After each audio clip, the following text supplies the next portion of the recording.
بینەران و بیسەرانی بەڕێز لەر شوێنێکن سڵاوتان لێبێت من کامەران حاجی عومەر باسی ڕۆژتان پێشکەش دەکەم. باسی ڕۆژ ئەمڕۆ دوو تەوەر شرۆڤە دەکات. تەوەرێکمان تایبەت دەبێت بە ڕەوشی ئێستای شنگال و هاتنی یاخودچوونی هێزەکانی ئێزیدیخانی شنگال بۆ نێو هێزەکانی پێشمەرگەی کوردستان و باز لە ئایندەی شنگال و ڕەوشی ناوچەکە بە شێوەیەکی گشتی لەگەڵ بەڕێز حەیدەر شەشۆ فەرماندەی هێزی ئێزیدیخان لە دەڤەری شنگال میوانداریمان کردووە. بەڕێز حەیدەر شەشۆ کە بە شێوەیەکی ڕاستەوخۆ لە شنگالەوە لەگەڵمانی سەرەتا بە خێرهاتنت دەکەم. بۆ باسی ڕۆژ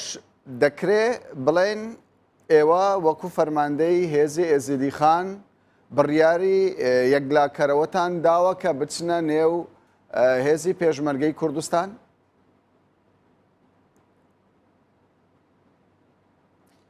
گەلێک سپاسکە کامیران ئێوار باش بڕاستی ژیانی ئەف داخوازی ئەمەوە گۆ هێزا پاراستنە ئێزیدخانێ ئەوە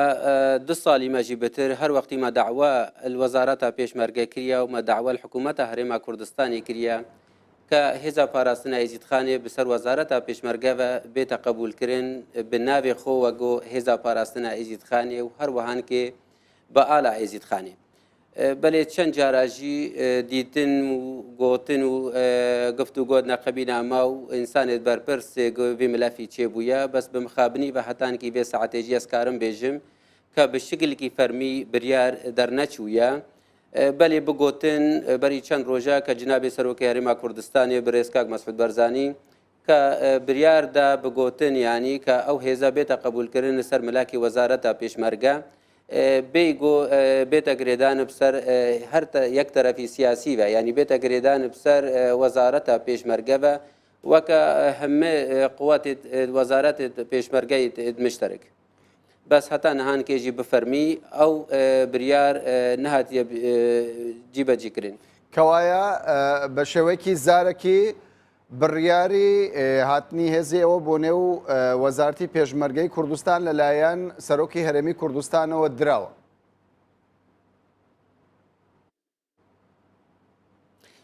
بگۆتن بەلێ جارکە دەترێت دووبارەت کەم کە جنابی سەرۆکی هەرێما کوردستانی بریاردایە گوتی ئەو هێزە بێتە قبولکردن بەسەر وەزارەتە پێشمەرگەوە و ئەوە داخوازی ئاماژی بووە و ئەمل هێویە بریارە جنابێوینە کە بچێتە وەزارەتە پێشمەرگە و ئەو هێزا بشکلکی فەرمی بکەوێتە سەر وەزارەتە پێشمەرگە. مەترسیتان هەیە لەوەی بڕیارەکە جێبەجێ نەکرێ؟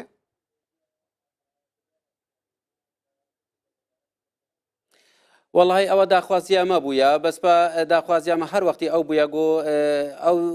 بریار بجیوەرێ بەسەکە ئیرۆ حکوومەتە هەرێما کوردستانی یا وەزارەتە پێشمەرگە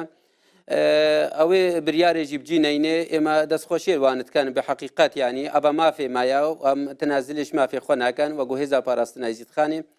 کە لە سێ هەشت و هەتانێکی ئەو سەعاتەدا کە پشتی گۆ ئەو کەسانێت ئێگۆل شنگارێدا کە هەمی قوات ئێگۆل شنگارێدا وەختی گۆ دیفاع ئەردێ شنگارێ نەکردن و شنگار هاتە ڤالاکردن کە ئەف هێزە ئاگۆ نەهان کێشکەچ و خۆرتێت ئێزدیا پێکتێ کەمان شنگارێدا و دیفاع ئەردێ شنگاریکردن بناوێ ئێزدیاتیەدا و بناوێ ئالا ئێزیدخانێدا ئەس بێژم مافێ مایە گۆ حکوومەتە هەرێما کوردستانی وەزارەتە پێشمەرگە و جنابی سەرۆکی هەرێما کوردستانی بریارێ بدەگو ئەو مافە بێتە ینی ئەو مافە ملەتێمە بێتە دانین بێژم حەقی تەبیعیە ژمەڕە گو ئەم تەلبێ بکەن و داخوازیە بکەن بەس هەکەس بە ئەو ناتاخیرجی بێ و ئشکالیات الوی کاری دەژی ببێ ئەلدیتنا مەدا ئەو وی وەختیدا نەت خسمەتە خەلکی مەدایە و نەت خسمەتە خەلکی شنگار منتەقا شنگار بتایبەتدا وەک گۆ ملەتە ئێزدیژی بجەش بەرێنامە تجار و تجاراژی خودوری کوردستانی نەکریە و مە خودوری وەزارەتە پێشمەرگە نەکریە بەس وەختێک گۆ وەزارەتە پێشمەرگە ئیرۆ ببینێ یا پشتی بریارە جنابێ سەرۆکژی هەکە هەنێک ئەشکالیاتجی هەبن و ئەو ئەشکالیات جیبەجی نەبن یا ببەنە ئاستەنگیل پیشە ئەوێ بریارێک گۆ جیبەجی نەبێ وەڵی ئێمە نسبەتشمارە مجارت گوتنە جنابێ سەرۆکی هەرێما کوردستانی وەختێ بریار پێدا ئەو تشتێکی گەلێکی گرنگەشمەڕە ئەم هێویدارن گۆ ئەو بریارە وەختێکی نێزیک دەکە وەزارەتە پێشمەرگە وێ بریارێ بجی بینێ. باشە ئێوە بۆچی ینی هێزی پێشمەرگەی کوردستانتان هەڵبژاردووە دەخوازن ببن بە بەشێک لە هێزی پێشمەرگەی کوردستان لە کاتێکدا لە دەڤەرەکەی ئێوەدا چەند هێزێکی دیکەش هەن وجودیان هەیە.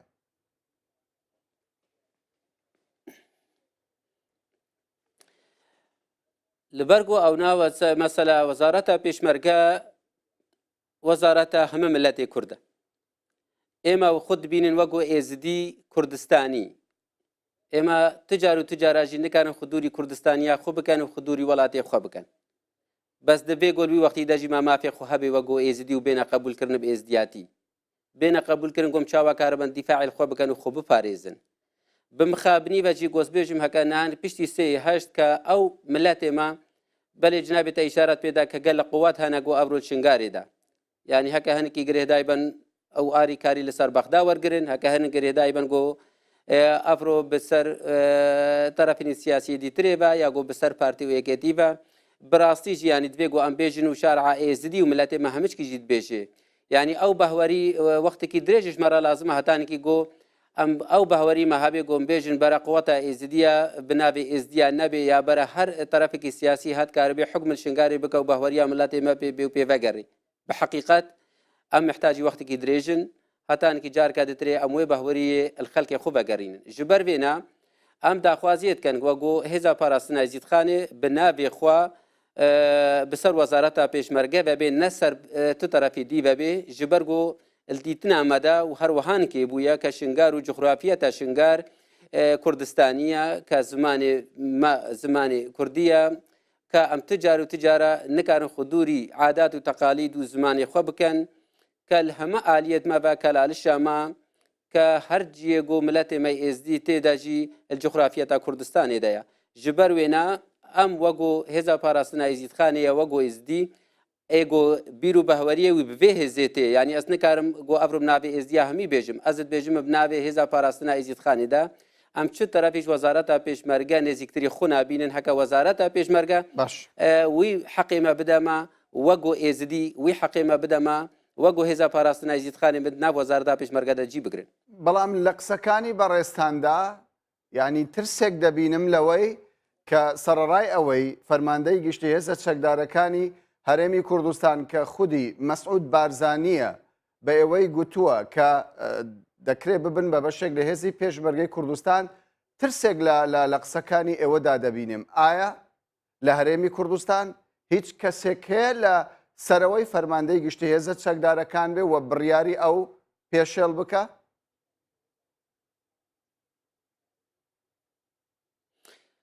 ئەس هێویدارم گۆ کەسک نەبێ وەختێ گۆ بریارە جنابێ سەرۆک دەرکەوێ گۆ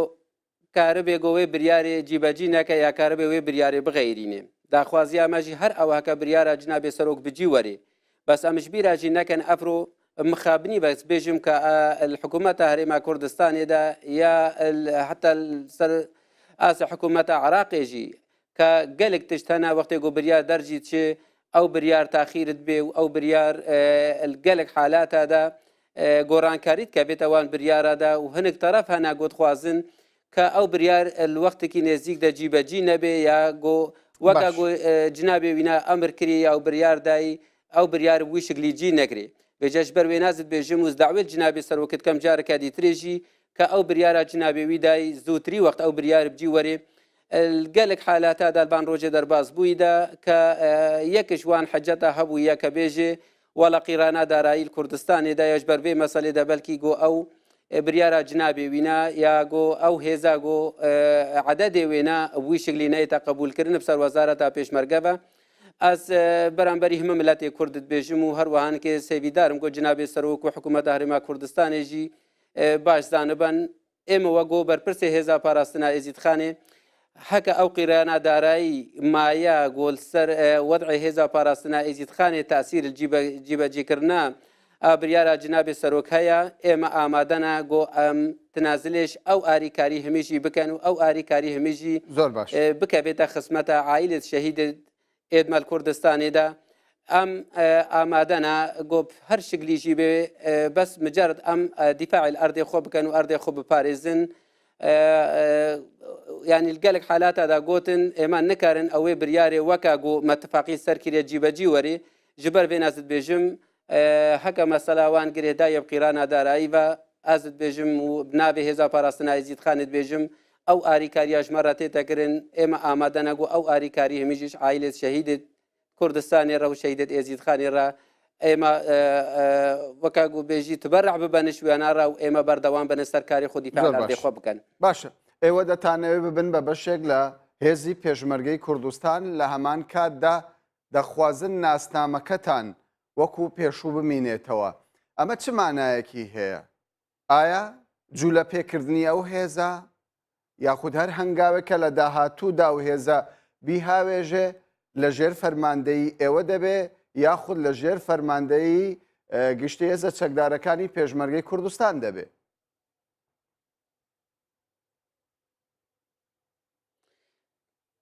داخوازیامە هەر ئەو بووە کە ئەو هێزە بناوی خۆ بمینێ بەلێ ئەو بریارێک گۆش وەزارەتە پێشمەرگە دەرچێ وەختی گۆ ئەبرۆ هێزا پاراستن ئایزیدخانێ ببێ بسەر وەزارەتە پێشمەرگە بە بکەوێ سەرمەلاکی وەزارەتە پێشمەرگە بە ئەس بێژم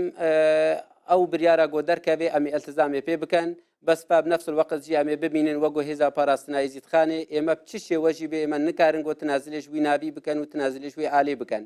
ji terefê dîtirê jî ve ême dibînin wego hêza parastina êzîdxanê ka girêdaya milletê êzidî ve daxwaziya me her ew bûye got bi ser wezareta pêşmerge vebê ya got tu terefî siyasî rojkê nikariben tesîrê ya got ew ê hêzê bikar bînin xwedê neke yanî heke pêş ve rojê nekokî ki neqebîne çi terefî siyasî hebe ew hêze nebibe teref tê de دا هدف ما اواگو ام چاوا کاربن حمایت مناطق خو بکن و هر وان کې همه جیش ما بیت خوستن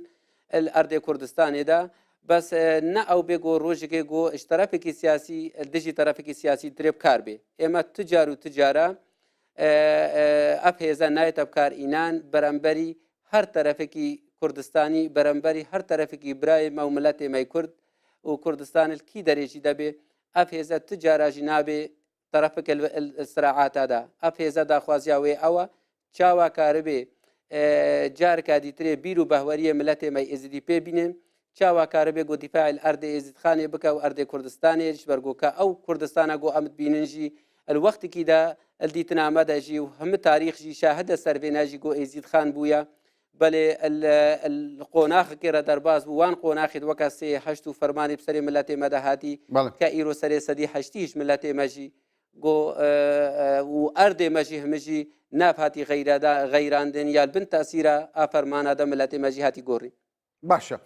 لە ڕابردوودا بازدەوە دەکرا کە ئێوە بە شێوەیەک لە شێوەکان هەماهەنگیتان هەبووە لەگەڵ حەشدی شعبی و تەنانەت موچە و ئەو چەکانەی کە ئێستا لە بەردەستی ئێوەشدان لەلایەن حکوومەتی بەغداوە بۆتان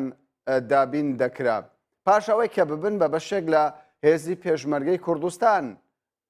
پەیوەندیتان وەکو ڕابردوو دەمینێ یاخود بە تەواوەتی گۆڕانکاری بەسەردادێ؟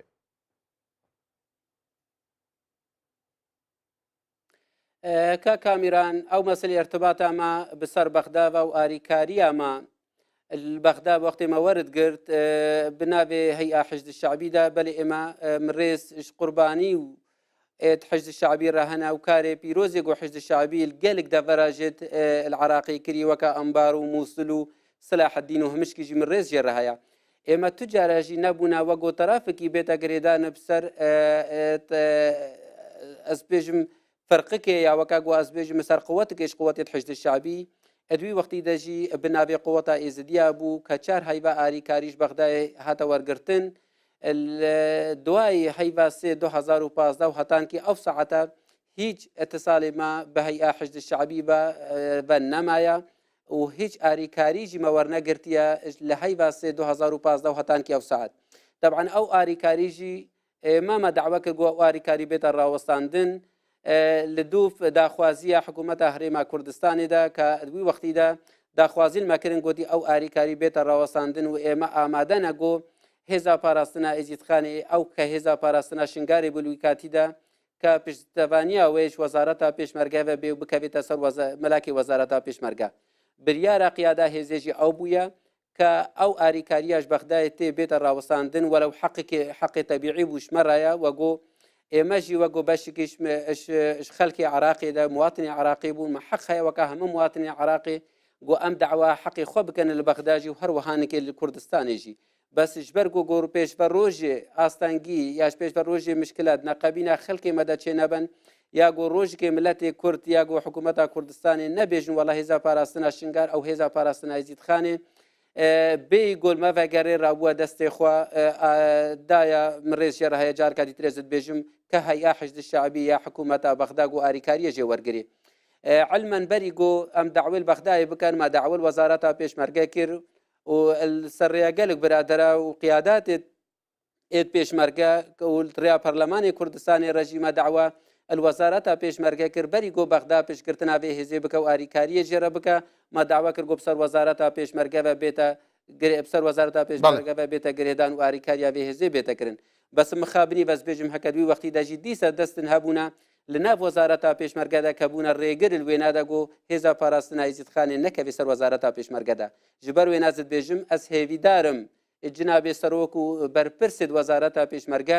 ke ew kesanê got ev ro careka dîtirê got dixwazin got wan astengiya çê bikin û careka dîtirê dixwazin got ke biryara cinabê serok cîbecî ne ya hêza parastina Êzîdxanê nekevê ser wezareta pêşmerge de gelek gelekî tevkîrê pê bikin ke dîtina min de wextê got cinabê serok biryarê bide û ew biryar li wezareta pêşmerge re herê divê got ew biryar cî bigirê û heke ew biryar cî jî nekirê careka dîtirê jî ez hêvîdarim gol wextekî zû de got bêjin والله هێزا پاراستنا ئیزیدخانê biryar ew got ser wezareta pêşmerge ve neyê qebûl kirin ya got biryar ew bê belê biryara cinabê serok bicî bînin li ber got cara beriye got bînim heke berpirsê pêşmerge ya fermendê giştiyê pêşmerge cinabê serokê Herêma Kurdistanê biryarê bide û terefê dîtirê de hinek mesailî weka got bêjin ne durist re derbas bê hetankî got ew biryar cîbecî nebe زۆر باشە دیارە پرسیاری زۆرم ماوە یاگەر بکرێ بە کورتی وەڵامم بدەیتەوە زۆر باشتر دەبێ سەبارەت بە بوونی ئەو هێزانەی کە سەر بە پارتی کرێکارانی کوردستان پەکەکەن دیارە حکوومەتی هەرێمی کوردستان بە ئاشکرا لەگەڵ ینی داوان لە هێزەکانی سەر بە پەکەکە دەکا لەو لە دەڤەری شنگالدا بکشێنەوە ئێوە وەکو حەیدەر شەشۆ وەکو فەرماندەی هێزەکانی پاراستنی شنگال چۆن دەڕوانە ئەم داواکاریە لە کاتێکدا ئەگەر ببن بە بەشێک لە پێشمەرگە ینی پشتگیری ئەو سیاسەتە دەکەن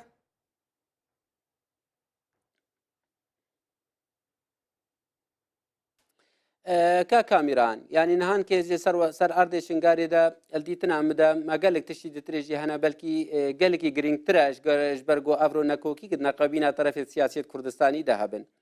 ئەمش بیرە نەکەن هەتا نەهانکێ سەرێ سەدی بەلکی چلش ئاردێ شنگارێ البن کنترۆلا ئاداعش دەیە ئەمش بیرە نەکەن هەتا نەهانکێ سەرێ سەدی هەشتی هیچ ملەتێ ما دەرەوەی شنگارێ دەیە ئەلدیتنا مداکە ئیرۆگۆ ئەم جارکە دیترێن ڤەگەرن و سەبەبە نەکۆکیت نەقەبینە مەدا ئەو بێ بەێ پەکەکە لە شنگارێدا بمینێ یا نامینێ ئەم وەگۆ هێزا پاراستنا ئیزیدخانێ و ئەس وەگۆ شخصی کە حەیدەر شەشۆ زت بینم هەر تەرەفێ گۆوەرێ شنگارێ و گۆ ڕێزێل ڕایە خەڵکی شنگارێ نەکرێ و ڕێزێل ئێزدیان نەکرێ و هەکە خەتەریا وینا سەر ئەردێ شنگار و ملەتێ مە ئێزدیدا هەبێت دەبێ گۆ ملەتێ مە قبول نەکە بێجل ئیرۆ دەزت بێژم هەکە مەسەلا پەکەکەی وجودا پەکەکەی زەرارە وێنە سەر مەسەلا ئێزدیە و سەر زەرارە سەر خەڵکی شنگار و ملەتی شنگارێ پێشڤە ڕۆژێ هەبێ ئەمێ داوێلوان برا بکەن و داوێلوان هەوالا بکەن گۆ ببنە سەر سەبەبێ ئاواکردنا شنگارێ ببن سەبەبێ ئێوێنا گۆچاوە ئەو دبێژن گومە دیفاع شنگارێ کریە گۆ جارکە دیترێوی بەرنامجی بسەرا ببن و خسمەتە خەڵکی مەدەبن وەختی خەڵکی مەداوە بکە گۆ ئەو هێزەج بێ درێڤەکەچنی بەرگۆ تاسیرەوان پێشڤە ڕۆژێ سەر خەڵکی شنگاری دەنەبێ ئەسێوی دارم گۆ ئەو داوا لەسەر ڕێیا گفتوگۆ لەسەر ماسە بێگۆ مەسالەی تهدیدات و بێگۆ هەر تەرەفی دترێ یەک تەرەفی دیترێ قبول ناکە ئەمت بێژن هەموو تەرەفاژیدا دەوێ گۆ جێ بریاری خەڵکی شنگارێ بێ خەڵکی شنگاری بریاردا گۆ ئەو هەر تەرەفێ گۆ بێ درێدا هەبێ سبەل بێ درێدا وی کاری بکە گوت خسمەتە ملەتێ مەڕەحەکە نەکە و زەرارە وینا سەر ئەردێ شنگاریدا هەبێ ئەس بێژم خەڵکی شنگاری قبول ناکە گۆکی تەرەف بێ درێدا بمینێ زۆر باشە پێتان وایە پێشمەرگە بە تەنیا دەتوانێت شنگال بپارێزێ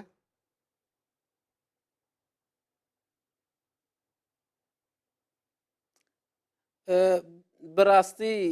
پێشێ دەژمی ئیشارەت پێدا من ڕێزش تەدحیات و قوربانیە پێشمەرگە ڕەهەیە پێشمەرگە ناوکی پیرۆز بووە پێشمەرگە بە دەهێ ساڵادا خوی ناخسەر ئەردێ کوردستانی ڕژاندیە بە پێشمەرگە ئەڤرۆ کوردستان ئێمە گەشتنە ئاستێ دەولەتێ ئەبرۆ نە بە تەدحیات و قوربانیە پێشمەرگە بووە ئەزوە بلەتێ کورتەمەژی زانێ بەلکی ئەڤرۆ نیڤش ئەردێ کوردستانی ژیوانکی کەتەبە بن کنترۆلا بان منەظماتێت ئەرهابی وەکا گۆ داعش بەسیش تەرەفێ دیبەرەجدت بێژم ئەڤرۆ شنگارێدا شنگار بخەلکێ شنگارێ شنگار ئێزدیێتما و پشتەبانیە وەزارەتە پێشمەرگە پشتەبانیە هەموو تەرەفێت گۆ پشتەبانیە ملەت ئێمە بکەن وەگۆ ئێزدی هەتانکی کاربەر خۆ بپارێزن تێتە پاراستن خەلک ئێمە محتاجی وەختێکی درێژە بە مخابنی بەس بێژم هەکە هەتانکی گۆ بێ سەعاتێژی خەلکێمە ئەو بەهوەری نینە و ئەو ناوێ پیرۆز کە ئەدوی وەختیدا وەختی دیفاع شنگارێدا بڕاستی نەهاتەکردن هەتانکی گۆ خەلکێ شنگار ئەفمال وێرانی و کاری سەب سەرێ ملەت ئێمە دەهات ji ber vê nazit bêjim ez hêvîdarima li wezareta pêşmerge û sêvîdarim li cinabê Serokê Herêma Kurdistanê ka ew însanê misebib êgo dest şingarê kişandîn û hetankî xelkê şingarê bikarîte bi serê wan dehatîn ka ew însan wan însana bidne dadgehê û mihasiba wan însana zûtirî wext bête kirin ji ber got carka ditire behweriya milletê me wî navê pîroz werê navê pêşmerge werê hetankî goçkarban himayeta vî erdî bikin û xelkê me karê bê ئەمان تێدە بژی و بێگۆ مەترسی سەر ملەتێ مە هەبێ باشە ئێستا بەهۆی گرنگی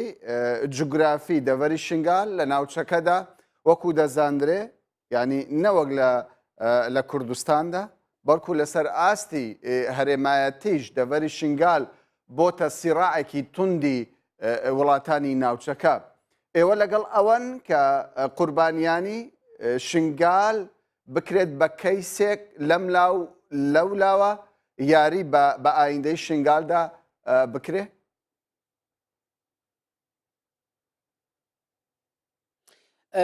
مەسەلا شنگارێدا شنگار ببوورەکە کامیران هەکەلێ درێدە براستیت بێگۆ هەندێکی vەگەرمە سەر کە چاوە مافی خەلکێ شنگارێ و هەمن نەوچێ دیترێژی گۆگرێدایی ئەبسەر مادا 140 هەکە هاتیە ونداکردن لە ساڵە 2005 و هەتا 2003 کارم بێژم بەسپاب تایبەت پشتی گۆ دەستوری عراقی هاتیە دانین ساڵە 2005دا و هەتا نەهانکێژیدا کە مافێوی خەلکی هاتیە ونداکردن سەر نەقەبینە هەولێر و بەغدادا جبەر بێناژی ئێمە داوا گۆ ئیرۆ داوای حکوومەتە هەرێما کوردستانیت کەم و داوای جنابێ سەرۆکی هەرێما کوردستانیت کەم و پەرلەمانی کوردستانیدا کە بریارێک بێتە دانین بەری گۆ ئەم ببینن هێویە ئاوێنا گەل و مادا 140 وێجی وەریابجینەیە ئەس هێویدارم گۆ حکوومەتە هەرێما کوردستانی پەرلەمانی کوردستانی بریاری بدە گۆ جێکی وەکە شنگار یا وەکە سەهلنینەوە ببێ پارێزگا و تایبەت جێکی وەکە شنگار ببێ پارێزگا هیچ تەرەفی حکوومەتە هەرێما کوردستان و پەرلەمانی کوردستانی بێ بریاری بدە بەێ ڕاستە دەبێ گۆ لە پەرلەمانی بەغدا بەگەڕێ ڕاستە دەبێ گۆ حکوومەتە عراقی بەگەڕێ بەس نسبەتش مەڕە مجارت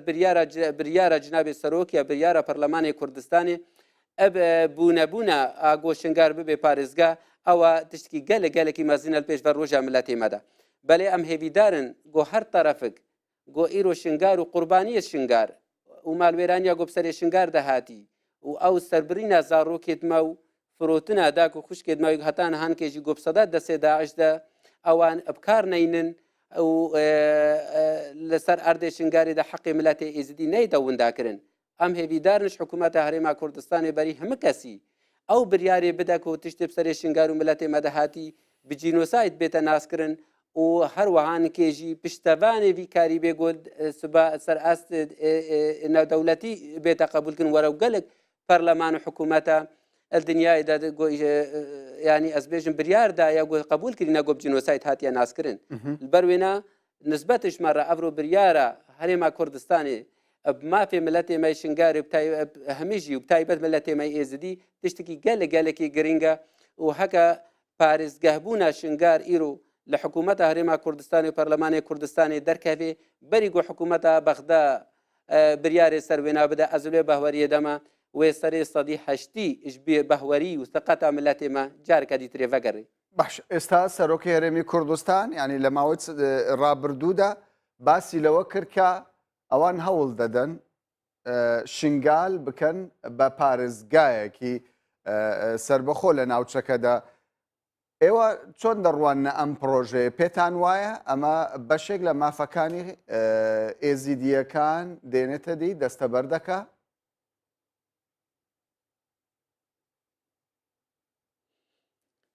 بالتاکیید کەکێ کامیران ینی ئەفنا وەختی گو جنابێ ئێسەرۆک بێ بریارێ بدا و ئەو بریار جنابێ وینا دەرکەوێ و پەرلەمانی کوردستانی ئێمە گاوکە باشە باش دیتنا مەدە بەر و مافێ ئێزدیا تێتە ئاویتن یەک وەختی گۆشنگار ببێ پارێزگا ئەس بێژم وەکە هەمە پارێزگەیت کوردستانی و سباوەکە دووف قانونە عراقی و دەستوری عراقێژی وەکە هەمە پارێزگەهێت عراقێژی ئەوەی پارێزگەهوێ مافێ خوهبێ کە ئەس بێژمە سەر ئاستی قوتە عسکەری یا سەر ئاستی قوتە داخلی وەکە شورتا و ئەونام یا میزانی ژێرە بێتە خەسسکردن دووف نسبەتە سکانیە وێ محافظێ وێکاربێ پێش بە ڕۆژێ تعویداوی خەلکی بێتەکردن وێکار بێ پێش بە ڕۆژێ ئاوەدانی بکەبێ منتەقەوەکە منتەقا شنگاریدا بێگۆ ئەس پێژم سەرێ سەدی 50 یا 70 مافێمە سبب سەر پارێزگەها مووسل بەبێ بحجەتە وضعی ئەمنی یا بحجەتە دوورە لە منتەقەیدا یا بحجەتە ئەوە شنگار تابعی کوردستان یا تابعی مووسل نینە مافێمە بێتە ونداکردن لەبەر وێنە ئەس بینم ئەو بریارە جنابێ سەرۆ کەکە گۆ شنگار ببێ پارێزگاه بریارکە گەلێ گەلێکی جێ خودەیە و هەتانێکی ئاستکی باش وێ مەشاکلێت ملەتێ مەی ئێزدی و بتایبەت خەڵکی مەی شنگارێ چارەسەر بکە. باشە ئێمە باز لە هێزی پاراستنی شنگال ئێزدی خان دەکەین بەڵام تاوکە ئێستا نازانین ژمارەیە و هێزە چەندە ئەگەر باز لە ژمارەکە بکەیت و دەمەوە ئەوش بپرسم بۆچی ئێوە ئامادەنین لە نێو وەزارەتی پێشمەرگەدا ببن بە بەشێک لە هێزی هەفتا یاخود هەشتا و تەنانەت ئامادەنین وەکو بە پێی زانیاریەکان ئامادەنین ببن بە بەشێک لە فەرماندەیی شنگال کە هێزێکە سەر بە وەزارەتی پێشمەرگە و لە تەواوی ئێزیدیەکانی ناوچەکە پێکهاتووە.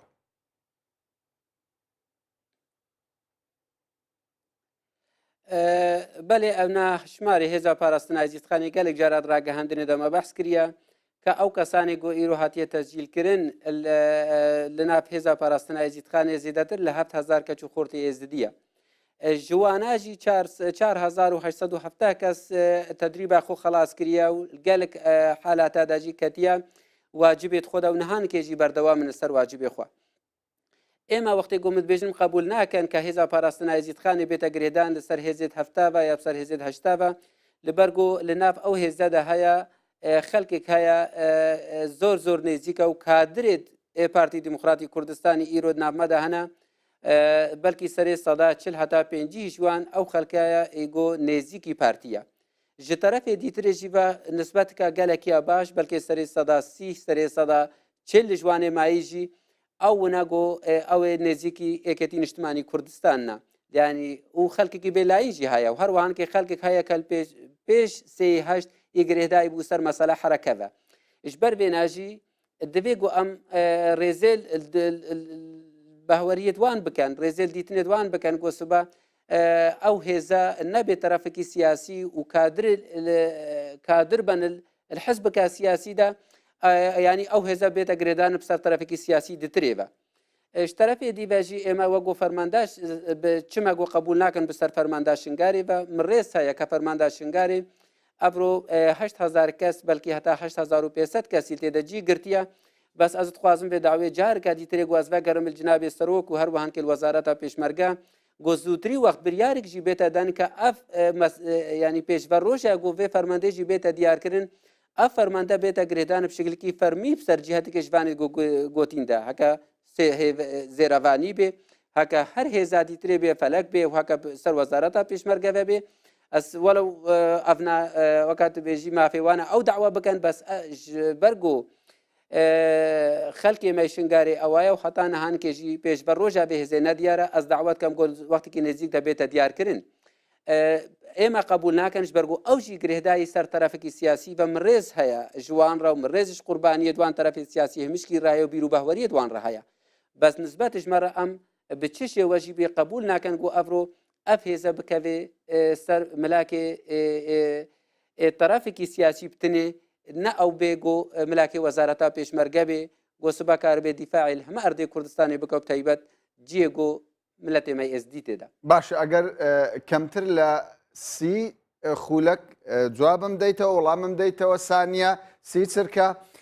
ئەویش ئەوەیە ئایندەی ئێزیدیەکان دەڤەری شنگال بە شێوەیەکی گشتی لە بەغدا نزیکبوونەوە لە بەغدا دەبینن یاخود لە هەرێمی کوردستان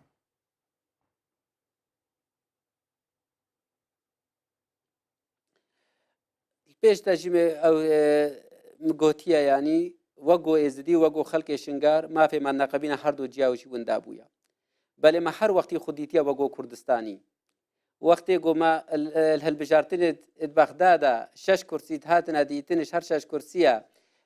هەر 6 کورسی بسەر حکوومەتە هەرێما کوردستانی بەبوونە دەوی وەختیدا دیار بووە یعنی لە ساڵە 2003 و هەتا نەهانکێژی شنگار و مەناتقێت ئێزدیا هەمیشی گرێداینە بدەنگێ هەلبژارتنێ هەمە کاری خۆ بە بسەر هەرێما کوردستانی بە بەسب حقوقی خۆ بە مخابنی بەزت بێژم نا لەبەر وەختی گۆمەتەل بە حەقی خۆت کرد گوتن حەقی وەهون سەر مووسل بە گرێداینە ئەو حەقیمەت هاتە ونداکردن وەختی مەتەل بن مووسلت کرد هەروە مەتەل بە بەغدایت کرد ji ber vê najiyezit bêjim ez hêvîdarim got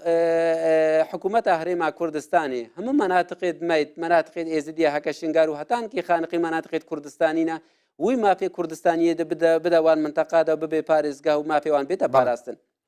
بەڕێز حەیدەر شەشۆ فەرماندەی هێزی پاراستنی ئەزیدی خان کە بە شێوەیەکی ڕاستەوخۆ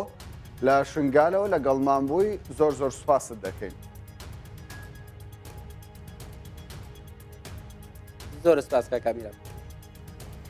بەڵێ بەڕێزانم باسی ڕۆژ بەردەوام دەبێت لە تەوەری دووەمی باسی ڕۆژدا میوانداری دکتۆر موسەنا ئەمین سەرۆکی فراکسیۆنی یەکگرتووی ئیسلامی کوردستان لە پەرلەمانی عێراقمان کردووە باس لە پەیوەندیەکان نێوان هەرێمی کوردستان و بەغدا و کۆمەڵێک پرسی دیکە دەکەین بەڵام دوای ناوبڕێت.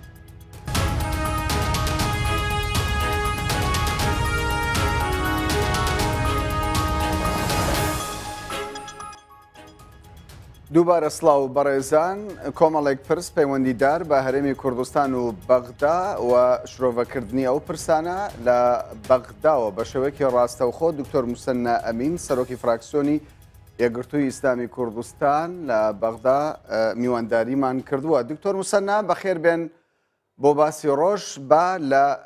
لێدوانی ئەم دوایە حەیدەر عەبادی سەرۆکوەزیرانی عێراقەوە دەست پێ بکەین کە لە دیدارێکیدا بازدەوە دەکا پێویستە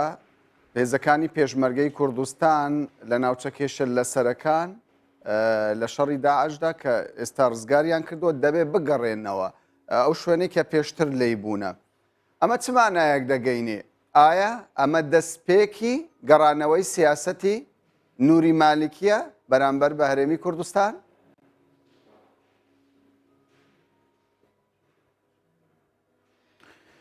زۆر سپاس سڵاو ڕێزم بۆ بەڕێستان بێگومان تەسڕێحێکی هەڵەیە بە قەناعەتی من و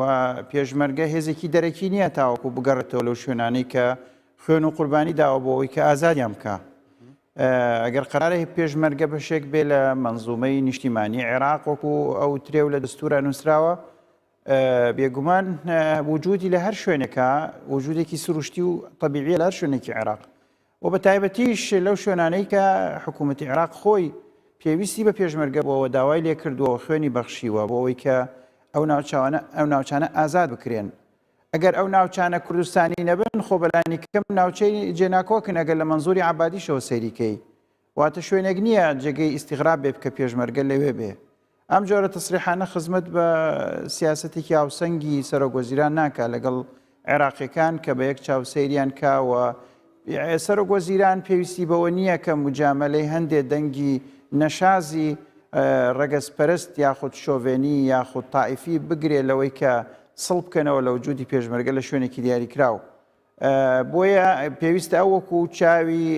یەکسان سەیری پێشمەرگە و حەشدی شعبی بکە چۆن حەشدی شعبی لە جنوب و لە بەسڕە و کەربەلا و ناسریە و دیوانیە هاتوون بۆ ئەوەی کە لەو شوێنانە بنوە ئەو بە سروشتیشی سەیرەکە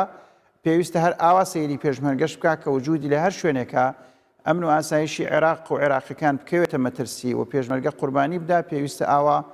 تەندروست و باش سەیری ئەو هەڵوێستە بکرێ و ئێمە نامانەوێت ئەم جۆرە تەسریحاتانە لە سەرۆکی وەزیران ببیسین چونکە ئەمە بۆنی ئەوەی لێدێ کە ئەو سەرۆک وەزیرانێکی عربی و سەرۆک وەزیرانێکی تایفیە نەک سەرۆک وەزیرانێکی عێراقی. ئێستا من ناڵێم وایە بەڵام ئەڵێم ئەم تەسریحانە بۆنی ئەوەی لێدێ و پێویست ناکە سەرۆک وەزیران خۆی بە ئاخنێتە ناو ئەم جۆرە تەسریحاتانەوە و ئەم جۆرە ئیستیفزازەوە بۆ پێشمەرگە. باشە لە کاتێکدا ینی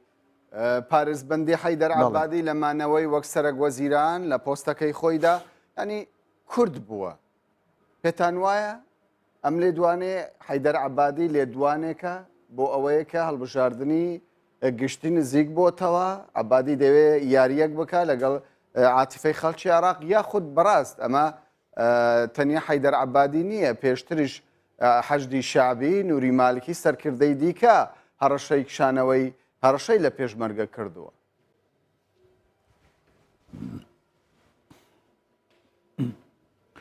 گومانیتیانە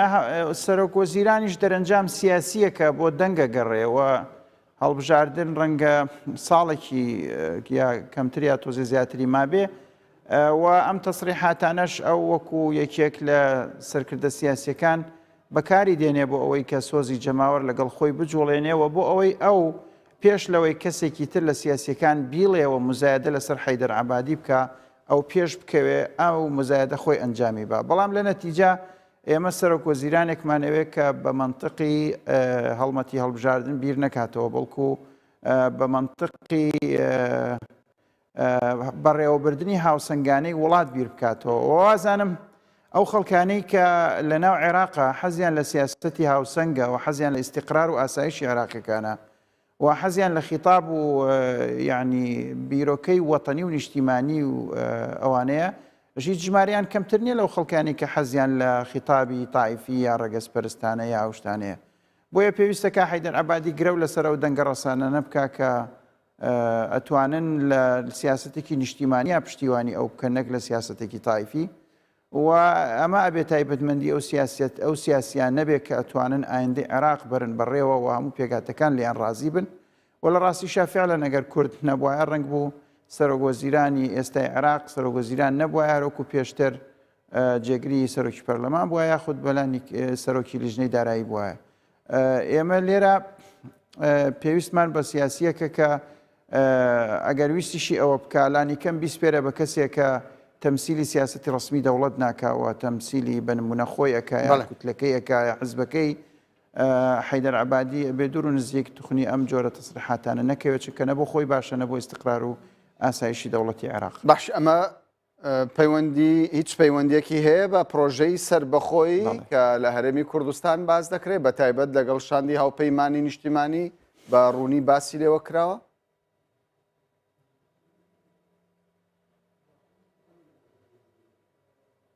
گومانیتیانە یعنی ئەم پرسی ئەو سربەخۆی یا هەر پرسێکی تر کە پرسی جێی ناکۆکی بێ لە لەگەڵ لە بینی کوردستان و بەغدا یا لە بینی هەولێر و بەغدا کاریگەری ڕاستەوخۆی هەیە و تەنیا پرسی سربەخۆی نییە پرسی نەوتە پرسی پێشمەرگەیە پرسی منطقەکانی مادەی سەوچ لە هەموو پرسانەی تریش ئەتوانێت کاریگەر بێت لە ڕوژاندنی ئەم جۆرە تەسریحاتانە و ئێمە بەڕاستی نەک تەنها لە حەیدەر عەبادیەوە ئێمە لە سیاسەکانی کوردستانیشەوە پێویستمان بەوە نییە کە هیچ جۆرە تەسریحاتێ بدەین کە هەستی جەماوەری عەرەبی یاخود شیعی یا هەر تایفەیەکی تر بجوڵێنین دژ بە هەرێمی کوردستان چونکە ئەمەش خزمەت بە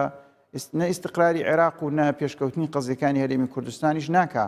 پێویستەکان سیاسی کوردەکانیش خۆیان دوور بگرن لەو تەسریحاتانەی کە ڕەنگە ببێتە مایەی نیگەرانکردنی لایەنێک و ببێتە مایەی دروستکردنی کێشمەکێش و دەمەدەمەیەکی ئیعلامی کە لە نەتیجا قەزیەی میلەتی ئێمە زەرەرەکاوە ئەو کەراهێت و ڕقەی کە دروست ئەبێ لە ناوچەکانی عەرەبی دژ بە کورد بێگومان کاریگەری سەلبی ئەبێ لەسەر حتا ئاسایشی کوردەکانی ئەم ناوچانەی کە لێرە دانیشن و بۆ ئەمە ئێمە هەموو لا پێویستە خۆ دوور بگرین نەو تەسریحاتانە ئەگەر ئەمانەوێ پرۆژێکی سیاسی بخەینەگەڕ دوور لە ڕوژاندنی ئیعلامی لە تەوقیتی پێویستی خۆیە وەکو بڕیارێک ڕایگەێنین نەک وەکو تەسریحێکی ئیعلامی بۆ ئیستیفزاز بەڵکو وەکو بڕیارێک ڕایگەێنین ئەوە بڕیاری ئێمە ئەو پلانی ئێمە ئەو پرۆژەی ئێمە بە زمانێکی ئارام و بە زمانێکی پشت بەست و بە حکمەتی سیاسی و بە منطقی قانون. کەوایە پێ دوایە چ لەسەر ئاستی ملی چ لەسەر ئاستی سیاسیش پرۆژەی سربەخۆیی ینی وەکو پێویست پێشوازی لێ نەکراوە ینی هەزم نەکراوە.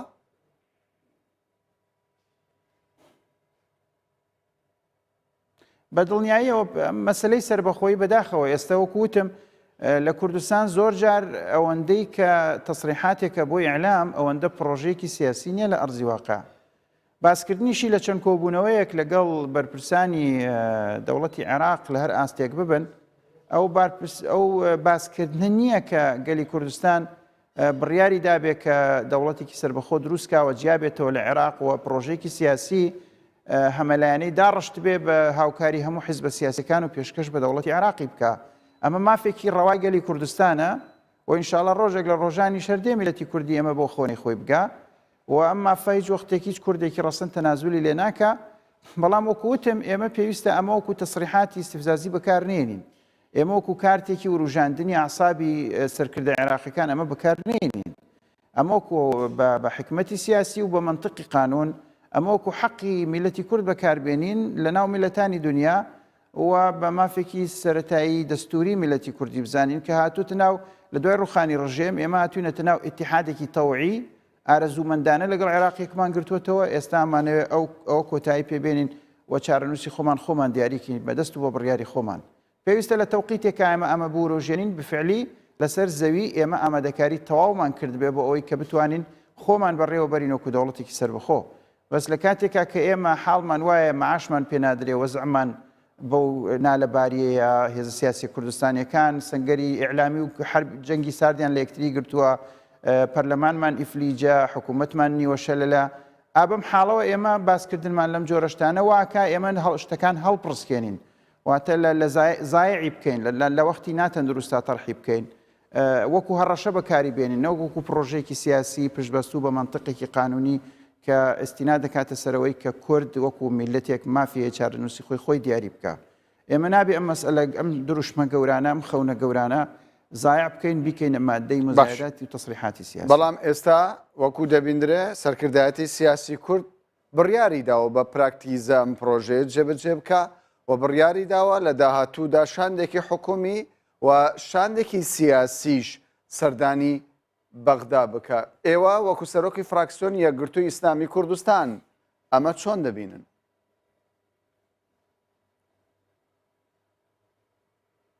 ئێمە پێمان وایە پێویستە ناوماڵی کورد یەک بخرێتەوە پێش لەوەی کورد هیچ هەنگاوێکی سیاسی بەرەو ئاراستەی سربەخۆیی بنێ پێویستە هەموو هێزە سیاسیەکان بێنێتە سەر خەت بێنێتە سەر قەناعەت و ناوماڵی کورد ڕێک بخرێتەوە یەک ریزی بۆ کورد لانی کەمی یەک ریزی مەبەستمەوە نییە کە یعنی جیاوازیەکانمان هەموو بەلا بنین بەڵام بەلانی کەم بتوانین جیاوازیەکانمان کۆنتترۆل بکەین کەس لە یەک ریزیوە دەرنەکە. لەم حاڵا من پێم وایە سیاسێکی کوردستانی بێتە ناو بەغداوە بۆ تەڕحکردنی پرۆژەیەکی لەو شێوەیە هە لە ناو جەرگەی کوردستان و هەولێرەوە دەنگی ناڕزایی لە دژی بەرزەکرێتەوە بۆ ئەوەی کە لە پشتەوە پێی ئەوترێ ئەمە کاتی ئەوە نیە یاخود ئێمە لەگەڵ ئەوە نین ئێمە نامانەوێت پرۆژێکی و خەونێکی وا گەورە لە کاتێکە ئاراستە بکرێ بۆ بەغدا کە کورد ناوماڵی لەت بێ و موسساتە دەستوریەکانی کە تەمسیلی شەرعێتی خەڵکی کوردستانەکە ئیفلیج بن و پەکخراو بن و کوردباری اقتصادی زۆر نالەبار بەوە کۆمەڵە گرفتی گەورەی هەبێت تیرۆر یەکێک بێ لەو گرفتانە ئەمانەوێت لەبارێکی ئاسایش و تەندروستە ئەم بابەتەنە ئاراستە بکرێن بە یەک ریزی ناوماڵی کورد نوێنەری هەموو حیزبە سیاسیەکان بەسەرێکی بەرزەوە بێن بۆ بەغدا بۆ ئەوەی ئەو بڕیارە لێرەوە ڕاگەێنن بە گفتوگۆیەکی حەکیمانە لەگەڵ قیادەی سیاسی عێراقیەکان و قەناعەتم وانە کە ئەمە پرۆژەیەک بێ ممکن نەبێت جێبەجێ بکرێ بەڵام پێویستی بەوەیە پێشلەوە ئێمە ناوماڵی خۆمان ڕێکەینەوە و هێزە سیاسیەکان پێکەوە بینە سەر قەناعەتە چونکە ئەمە چارەنووسی میلەتێکە یەک حیزب ناتوانێت یا یەک دوو حیزب بڕیاری لەسەر بدەن ئەمە چارەنووسی میلەتێکە پێویستە هەموو هێزە سیاسیەکان بەشدار بن لەو بڕیارە سیاسیەوە دەتەوێت بڵێن بۆ ئێرە یابی بن بۆ هەر شوێنێکی تری ناوەندی نێودەوڵەتی بۆ کەواتە دەتەوێت بڵێ هەموو جۆرە سیاسەتێک دەبێت ئێستا بووە سێندرێ تاوەکو نێوماڵی کورد ئاشبوونەوە بەخۆ نەبینێ؟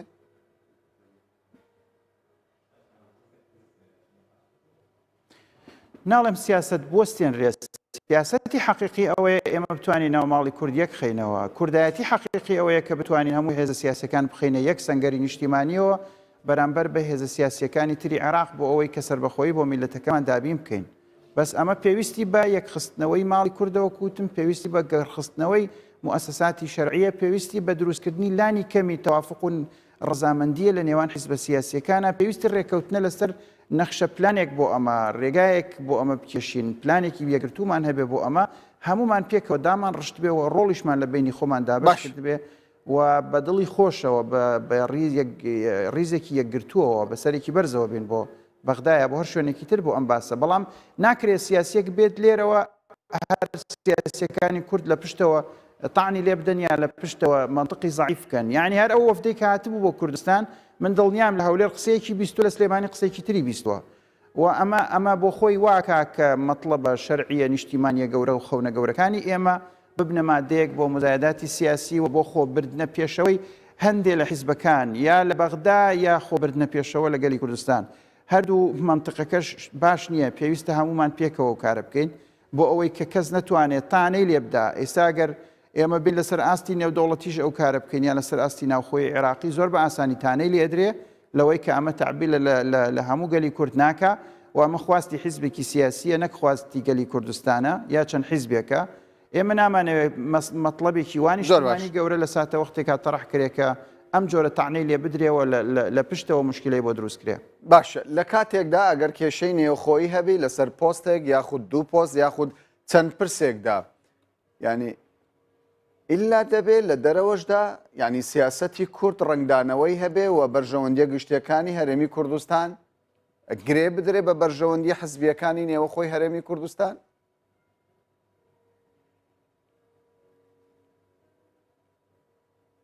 خۆی کێشەکانی ناو کوردستان ئەگەر یعنی دقیق بین بەڕاستی لەسەر پۆستێک و دوو پۆست نییە. کێشەکانی کوردستان کێشەی خەلەلی جەوهەرین پەیوەندی بە سیستمی دیموکراسیەوە هەیە، پەیوەندی بە ڕێزگرتن لە سەروەری یاساوە هەیە، پەیوەندی بە پەکخستنی مەرجعیەتی شەرعی دەنگ پێدراوی خەڵکی کوردستانەوە هەیە. هەر جۆرە مەسئلەیەک لە دوای ئەمەوە بێ بەس ئەوەی کە لە واقع هەیە ئەمە کێشەکانی خەڵکی کوردستانە. پەیوەندی بە شەفافیەت و گەندەڵیەوە هەیە، پەیوەندی بەوە هەیە کە سامانی ئێمە کە لە ١٩٠ زیاتری نەوتە تیمێکی دیاریکراوە تەسەڕوفی پێوە بکات دوور لە بڕیاری نیشتیمانی. یعنی ئەمانە وا دەکات دکتۆر ببوورە دکتۆر موسەنا ئەمانە وا دەکات خۆی خەلەلی جەوهەری و گەورە باشە ئەمانە وا دەکات تۆ دەست بخەیتە ناو دەستی کەسێک کە قوتی خەڵکی کوردستانی بڕیوە و پێشمەرگە بە دوژمن بزانێ.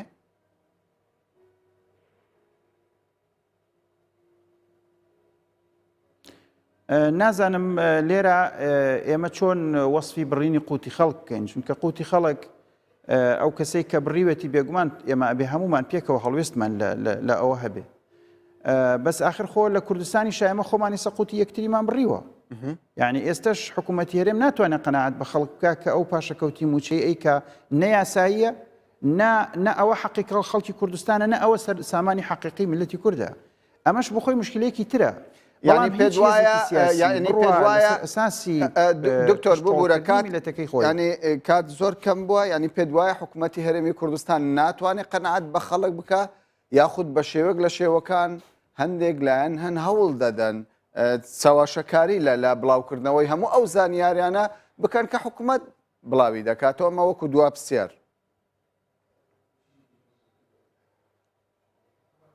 من قەناعەتم وایە مەسەلەی بڕینی قوتی خەڵک تەنها مالکی نەبووە بەڵکو سیاسەتە یعنی ناتەندروستەکانی حکوومەتی هەرێم خۆی و نەبوونی شەفافێت لە پرسیینەوت و داهات خۆی کاریگەر بۆ لەسەر بڕینی قوتی خەڵک.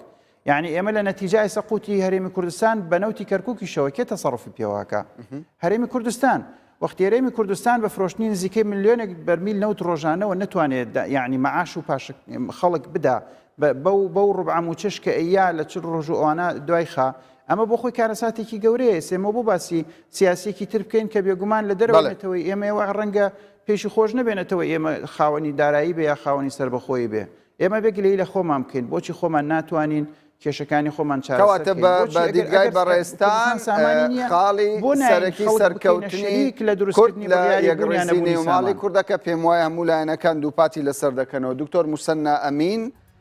سەرۆکی فراکسیۆن یەکگرتووی لە هەولێرەوە دەست پێەکە سەرکەوتنی کورد و سربەخۆی کورد لە زۆر هەولێرەوە سپاس